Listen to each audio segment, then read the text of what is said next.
নাহমাদুহু ওয়া নুসাল্লি আলা রাসূলিহিল কারীম আম্মা বা'দ। মহান প্রভুর দরবারে লাখ কোটি শুকরিয়া আদায় করি যে মহান মনিব বাংলাদেশ খেলাফত মজলিস কর্তৃক আয়োজিত মত বিনিময় সভা নলচর মাদ্রাসার মাঠে আমাদেরকে উপস্থিত হওয়ার তৌফিক দিয়েছেন।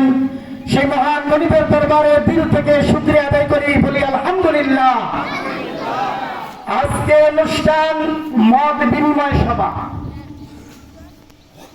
আমরা সবাই অবগত আছি, বাংলাদেশের শ্রেষ্ঠ একজন আলেম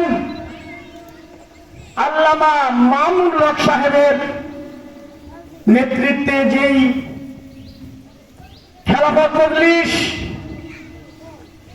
আল্লাহ পাকের দরবারে আমরা শুকরিয়া আদায় করি আমাদের প্রাণপ্রিয় নেতা আলহাজ হযরত মাওলানা আব্দুল হাই মুফতি সাহেবকে মেঘনা এবং হোমনার পক্ষ থেকে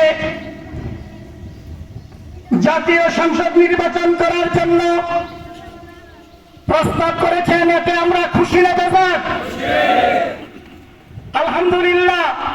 যোগ্য একজন আলেম যদি সেই এমপি চেয়ারে বসতে পারেন, সংসদে কথা বলতে পারেন, আলহামদুলিল্লাহ।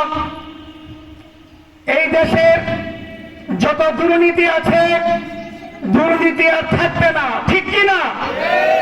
সুতরাং আমরা যত ওয়াজি করি, যত মানুষকে হেদায়েতি করি, যদি এই একটা অন্যায় প্রতিবাদ যদি নিষিদ্ধ যদি সংসদ থেকে হয়ে যায়, ওইটা কেউ রোধ করতে পারে না, ঠিক কিনা?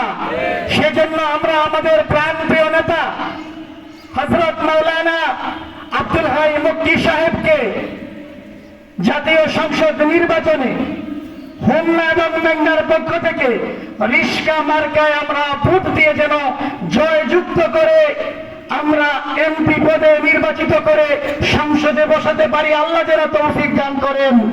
আমিন আমিন। ওয়া আখিরু দাওয়ানা আনিল হামদুলিল্লাহি রাব্বিল আলামিন।